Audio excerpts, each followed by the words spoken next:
Hey, I'd like to welcome you to another episode of the Mission Matters Business Podcast, your source for all things business. My name is Adam Torres. You can follow me on Instagram at AskAdamTorres to keep up with my book releases, book tour schedule, signings, all that other good stuff. Always love to connect with you there. And as always, if you'd like to apply to become a co-author of one of my upcoming books, just head on over to the website, missionmatters.com, and click on Become an Author to apply. All right, so today I have Pamela Epstein on the line, and she's General Counsel and Chief Regulatory and Licensing Officer over at Eden Enterprises, and this is a very special reunion 2020 episode. What is that? That's when I had a guest on in the past, and I liked them so much I had to bring them right on back. So Pamela, welcome back to the show. Thank you so much for having me. What a warm and wonderful introduction. Thank you. I'm glad to be back.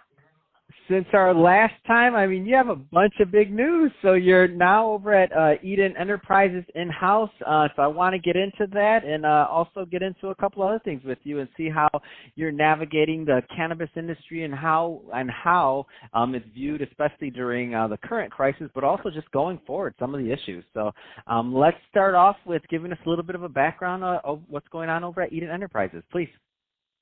Yeah, Eden Enterprises is a vertically integrated cannabis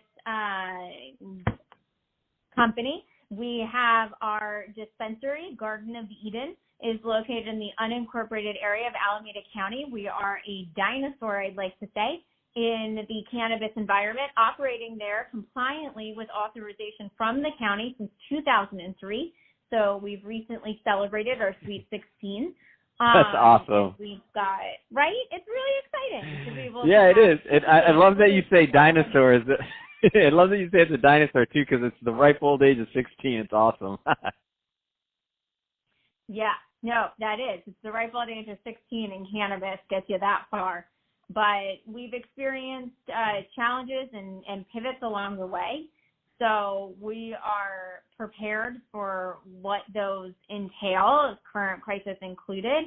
And we've got manufacturing, distribution, cultivation, and additional retail coming online, as well as hemp. So we are well-versed and in the game, and it was a really exciting opportunity to pivot from being a consultant and a lawyer to understanding the real operational challenges that my clients went through by going in-house and having to deal day-to-day with what operation logistics are with being compliant. Because it is easy to come in and red tag a business, right, and say A, B, C, D, X, Y, Z, 1, 2, 3 are wrong, fix it.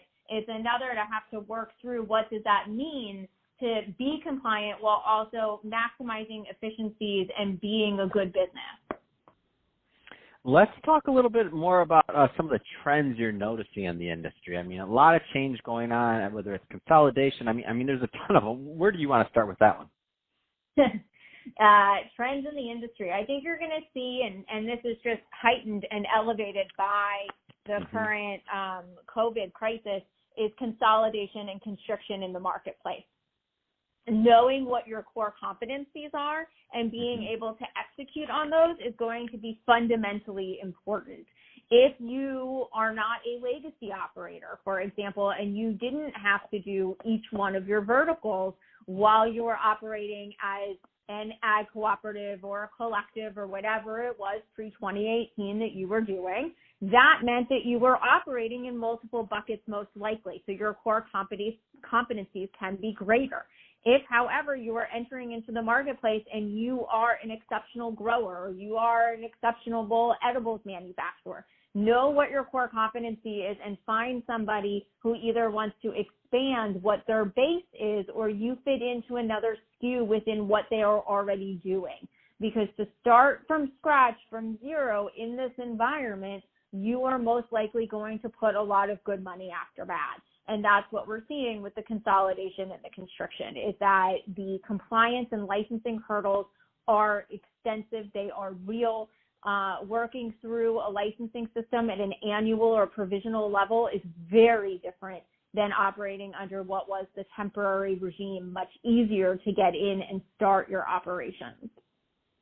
Yeah, I've seen that, and I think I've had more than one conversation about that. And in one way, it's kind of. I mean, I feel like in one way for the little guy, it's kind of bad because it's really hard to be a startup right now. It takes a lot of capital. But in the other side of things, it's also like when you think about for the marketplace in general.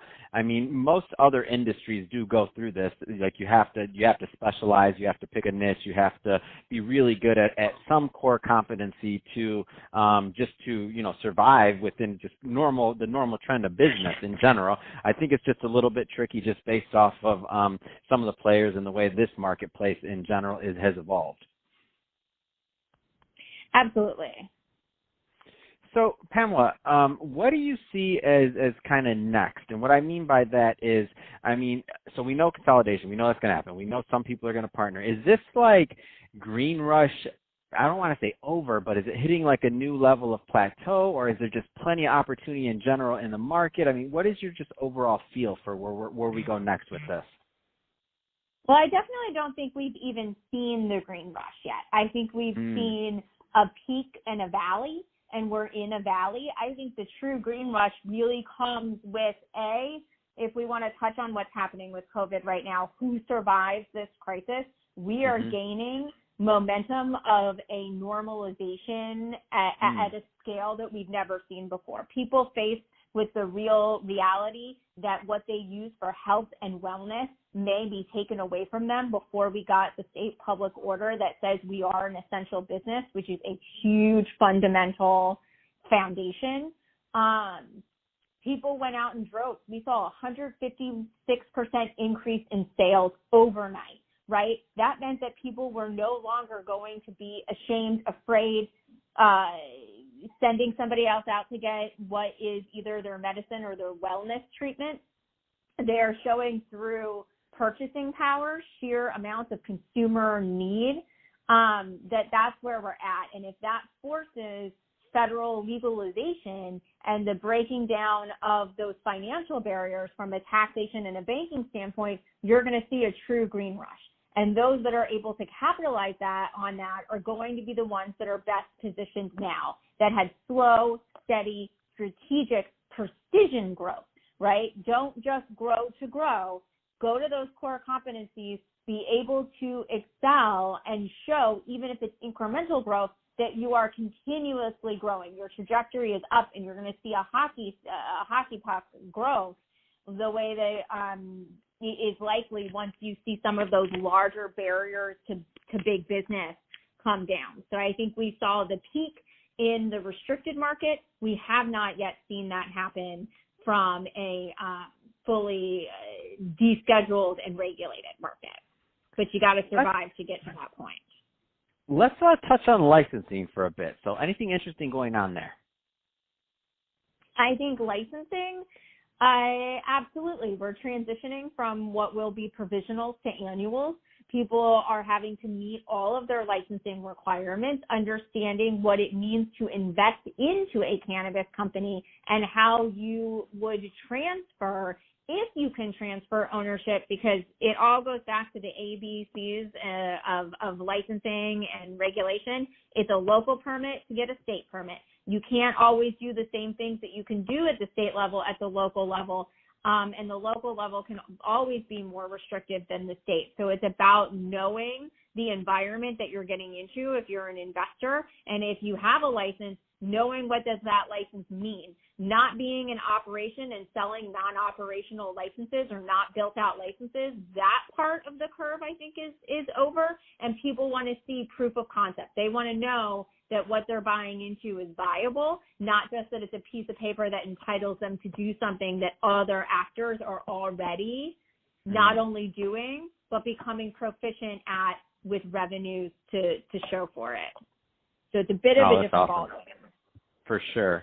So Pamela, first off, if somebody is listening to this and they want to learn more about Eden Enterprises or to connect, what's the best way for them to do that?